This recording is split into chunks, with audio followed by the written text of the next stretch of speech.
Okay, so I think after bishop b4, the ball is definitely in white's court. The best that I saw for white was the move knight e4, intending to meet b5 with c5 and catching this bishop offsides while knight d6 is coming. So here I've seen some games where black plays bishop e7 and after knight c3 the game sort of fizzles out into a draw, or even after bishop e7 if white plays for a win here with some kind of normal move like rook h to e1, then black will play b5 because after c5 the bishop is guarding the d6 square. So white actually needs to be careful in these positions. Okay, so let's go back to the Carlsen games. That's a quick little summary on the state of affairs in the main line of the knight f6 Caro-Kann. But here Carlsen chose the more ambitious move b5. And I think this is a new approach to the position. There was only one game that I was able to find in the database, and it was actually a very important game, and we're going to talk about that one as well. But it is the first high-level game that I have seen. And the point of b5 is to really drive home the idea that the center is what matters, and in particular the light squares. So instead of putting the knight on f8, adding some more protection to the king side, black is saying, no, I'm going to go all in for this queen side and light square initiative, put the knight on b6 and really clamp down on the d5 and c4 squares and deprive white of his real counterplay, which is to play c4 and d5. So, for example, should white play, again, normal looking move like king b1, then after knight b6, let's say bishop c1, bishop e6, this position is already better for black. White is actually in a lot of trouble, these types of positions, because black is ready to start pushing on the queen side, a5, a4, b4, the knight can come to c4, the bishop can come to d5, maybe the rook can come to b8. Very unpleasant position for white. So white cannot allow this. So Duda was alert and realized that this was going to be his only chance. He has a very small window of opportunity to carry out the d5 pawn break. And now Carlsen answered with an equally impressive move, realizing that black must keep the d file closed at all costs. Black played c5, sacrificing the pawn on b5 in order to get compensation along the b file. Now, this position is incredibly dangerous for white. I mean, I think that as white, I would think twice about going into this, because let's say a nice example of how things can spin out of control for white. After the move bishop c6, Stockfish like a lot of moves like g6, rook e7, but even this positional exchange sacrifice, rook takes e3, f takes e3, followed by knight e5, we see that all of black's pieces are really flying out. Queen is coming to a5, knight is coming to c4. Many times the bishop will come to f5, and black has a vicious attack here. So Duda played pawn to c4. This defends the bishop. It also makes sure that no knight will get to c4. And now after a6, bishop a4. And here we arrive at another important moment in the game, because this had all been played in a game between Ivic and Hansen, two international masters, so a high-level game nonetheless. And here black played the move rook e5 in that aforementioned game. And the point of rook e5, of course, is to unpin the knight in order to bring it to b6, and most importantly, bring this bishop to f5. It's incredibly important for black to get the bishop to f5, because once that happens, really all of black's pieces are going to be attacking. So in this game, after knight c3, knight b6, bishop b3, bishop f5, white played queen d2, and after a5, black started to get a really serious attack. And I want to go a few more moves, because this game, white ended up winning, but black had an incredible attacking idea that I just want to show it to you, and then I'll include the entire game in the PGN file for you to play over. But after a3, knight takes d5, it seems like white set up a trap here, because Black recovers the pawn, opens up the b file, but at the same time the d file is opened up for the white queen and rook. And as we said, opening up the d file is the name of the game for white. And now we're threatening d6, and after rook b5, knight b5. Here in the game, Black played rook e6 and quickly got into trouble. I think after the move queen takes a5. But the point that I wanted to make is that Black has the unbelievable exchange sacrifice. It's actually a rook sacrifice, with rook takes b5, and after c takes b5, queen b6, giving up the bishop on d6 and setting up a middle game of opposite color bishops, where despite being the entire rook, Black has a devastating attack. And I think Stockfish is able to find some kind of miraculous draw by repetition of moves or perpetual check. But anyway, this is actually a bad position for white, even though white is able to maintain equality sort of by the skin of his teeth. So instead of rook e5, I really don't know if Carlsen was still in his prep here, but he decided to play rook e7, and this is a different way of dealing with the pin, but also trying to activate the rook. Although it is going to be harder to bring the bishop to f5, but Carlsen has an idea in mind for this as well.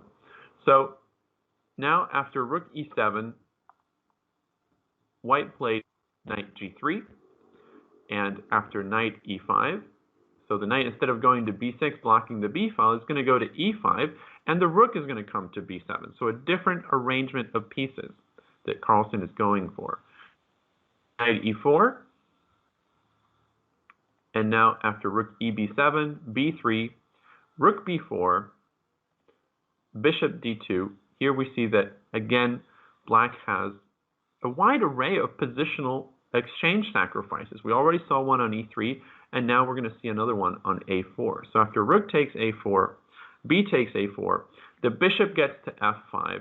Black is down in exchange, but he's opened up the b file. He's gotten the bishop to f5. He's damaged white's pawn structure and exposed the white king. So Black has tremendous compensation here.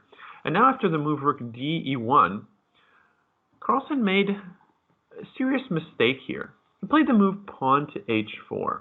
And I'm not really sure what the idea of pawn to h4 is. I mean, I'm pretty sure that Black is trying to go h3 and weaken the f3 square. Maybe try to get a knight to d4. But this is very slow. And Black should try to create some immediate threats before white is able to solve his poor coordination. And the way of doing that is by playing knight g4. The point, of course, is that after something like h3, Black is threatening to play knight takes f2. And similarly, if f3, after bishop takes e4, if queen takes e4, then knight f2 gets the exchange back. And if f takes e4, well, this gives Black a tremendous control over dark squares, maybe something like bishop e5, followed by bishop d4, knight e5.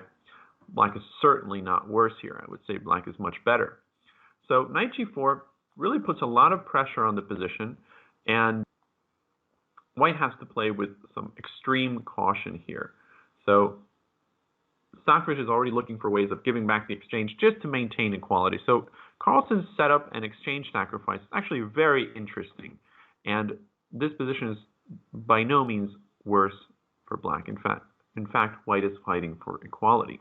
But after h4, things start spinning out of control for Black. White plays h3 and now takes the g4 square under control, and the knight on e5 begins to get dominated. Now white is going to prepare f4, and it's going to start pushing back Black's pieces. Black played knight g6, and now after rook e3, knight f4, g4, bishop g6, and now king d1. Making a run for it with the king, and now after f5, knight takes d6, queen takes d6,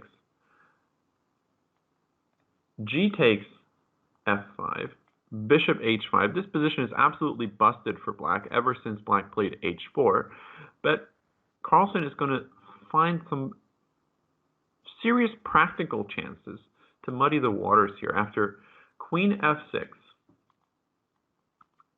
bishop c3, queen g5. Here, Duda made a very serious mistake. Played the move queen to e4. And the key move here is rook h to e1, preparing to trade off rooks by means of rook e8. And also preparing the move bishop d2. Now, if white were to play bishop d2 right away, then this would run into queen g2, creating a very nasty threat on the rook on h1, and also the threat of bishop takes f3. So by inserting the move, let's say rook h e1, king h7, now bishop d2, white doesn't have to worry about queen g2 because, well, the rook's not hanging, and here white can play several different moves after, let's say, queen g2, maybe bishop c3, and after bishop takes f3, king c1, everything is sort of up in the air. The queen trade is being threatened. There's pressure on f3. White's completely winning here. So after queen e4, white shuts down the possibility of a rook trade on e8.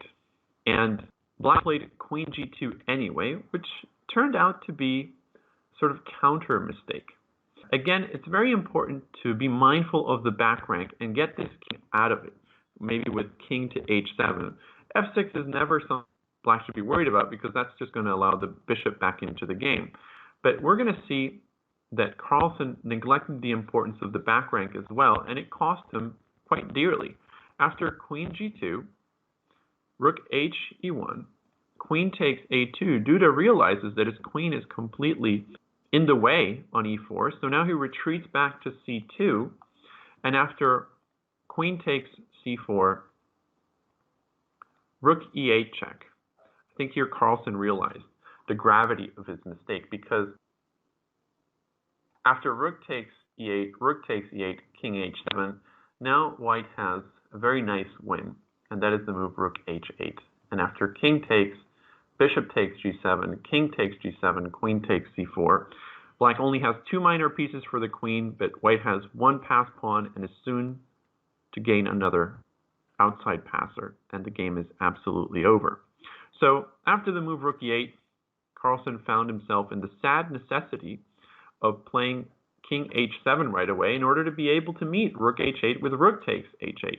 But now after rook takes b8, queen takes d5, queen d2, bishop takes f3 check, king c1, queen takes f5, and rook e3. White was up an exchange and a rook, and that's just way too much material. Now the game went on surprisingly long from this point onwards. I think it went on almost 30 more moves.